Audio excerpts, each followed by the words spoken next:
नमस्कार, आप देख रहे हैं एमपी न्यूज। आपके साथ मैं हूं नम्रता बुंदेला। एमपी न्यूज के खास कार्यक्रम में आपका स्वागत है। और अब मध्य प्रदेश में उपचुनाव का नजारा सियासी गलियारों में काफी कुछ नजर आने लगा है और 28 विधानसभा सीटों पर जिस तरह से रैलियों का, सभाओं का सिलसिला शुरू हो गया है, तो वहीं अब मध्य प्रदेश में जहां शिव ज्योति एक्सप्रेस तेजी से दौड़ रही थी, यानी कि शिवराज सिंह चौहान और ज्योतिरादित्य सिंधिया की जोड़ी मध्य प्रदेश में धुआंधार प्रचार करती नजर आ रही है, तो वहीं अब इनके बेटे यानी शिवराज सिंह चौहान के बेटे कार्तिकेय चौहान और ज्योतिरादित्य सिंधिया के बेटे महाअरिमन सिंधिया भी चुनावी रण में आ चुके हैं। हमारे संवाददाता शार्दुल राठौर इस वक्त हमसे जुड़े हुए हैं। शार्दुल, आखिर ऐसी कौन सी जरूरत आन पड़ी है? क्या शिवराज सिंह चौहान और ज्योतिरादित्य सिंधिया तो वैसे अपनी तरफ से पूरी कोशिश कर ही रहे थे, लेकिन अब ऐसी कौन सी जरूरत आन पड़ी जो शिवराज के बेटे कार्तिकेय और सिंधिया के बेटे महाअरिमन को चुनावी रण में उतरना पड़ा? बिल्कुल नम्रता, अभी जो दृश्य चल रहा है उपचुनाव को लेकर मध्य प्रदेश में, उसमें नेताओं ने अपनी पूरी ताकत झोंक रखी है। बात की जाए नेता पुत्रों की, तो यह परंपरा पिछले कई वर्षों से चली आ रही है। जिस तरह से पूर्व मुख्यमंत्री कमलनाथ, उनके बेटे नकुलनाथ राजनीति में उतरे। अगर इंदौर की बात की जाए तो कैलाश विजयवर्गीय के पुत्र आकाश विजयवर्गीय राजनीति में उतरे, और वहीं दिग्विजय सिंह की बात की जाए तो उनके पुत्र भी राजनीति में सक्रियता दिखाते हुए आज जनप्रतिनिधि का नेतृत्व निभा रहे हैं। तो इसी परंपरा को आगे ले जाते हुए अगर हम बात करें शिवराज सिंह चौहान, जो कि वर्तमान मुख्यमंत्री हैं, और राज्यसभा सांसद ज्योतिरादित्य सिंधिया, इन दोनों के पुत्रों ने भी इस उपचुनाव में कहीं ना कहीं चुनाव में अपनी पार्टी को जिताने की बागडोर संभाल ली है।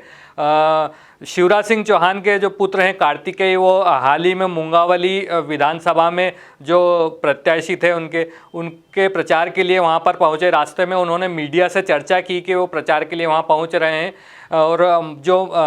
ज्योतिरादित्य सिंधिया के पुत्र हैं महाअरिमन, वो भी इस बार उपचुनाव में अपनी सक्रियता दिखाते नजर आ रहे हैं। वो भी मुंगावली में पिछले 2 दिनों से उपस्थित रहकर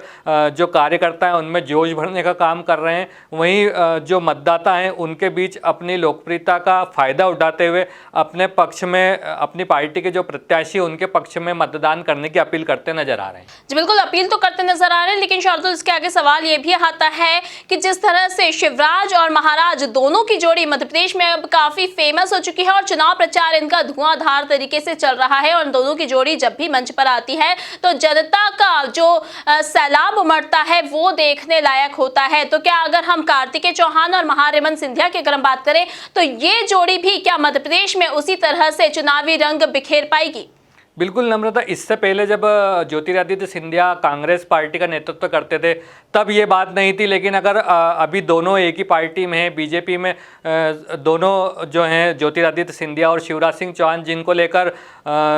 शिव ज्योति एक्सप्रेस जैसी बात कही जा रही है, वहीं इनके जो पुत्र हैं वो भी अगर एक तरह से अगर पार्टी के अंदर प्रचार की कमान संभाले हुए हैं, तो आने वाले दिनों में हम ये कह सकते हैं कि जो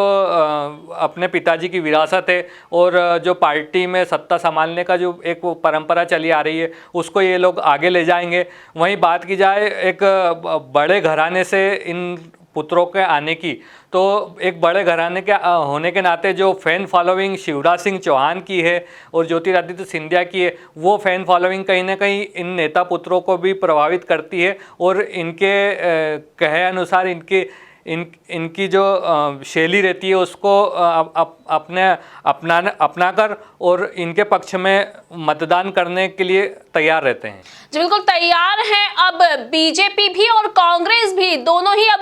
चुनावी रण में उतर चुके हैं, और जो 28 विधानसभा सीटों पर ये जो उपचुनाव हो रहा है ये काफी दिलचस्प मुकाबला बनता जा रहा है, क्योंकि कई ऐसी सीटें हैं जहां पर बीजेपी की ओर से जो पहले कांग्रेस के प्रत्याशी थे वो चुनाव लड़ते नजर आ रहे हैं, तो कांग्रेस की ओर से जो पहले बीजेपी के प्रत्याशी थे वो अब कांग्रेस में शामिल होकर चुनाव लड़ते नजर आ रहे हैं, और इसीलिए इन 28 विधानसभा सीटों पर इस बार उपचुनाव का जो मुकाबला है वो बेहद दिलचस्प हो गया है। और जहां मध्य प्रदेश में शिव ज्योति एक्सप्रेस दौड़ रही थी, यानी शिवराज और महाराज की जोड़ी धुआंधार प्रचार कर रही थी, जनता को अपने पक्ष में वोट करने के लिए अपील कर रही थी, वहीं अब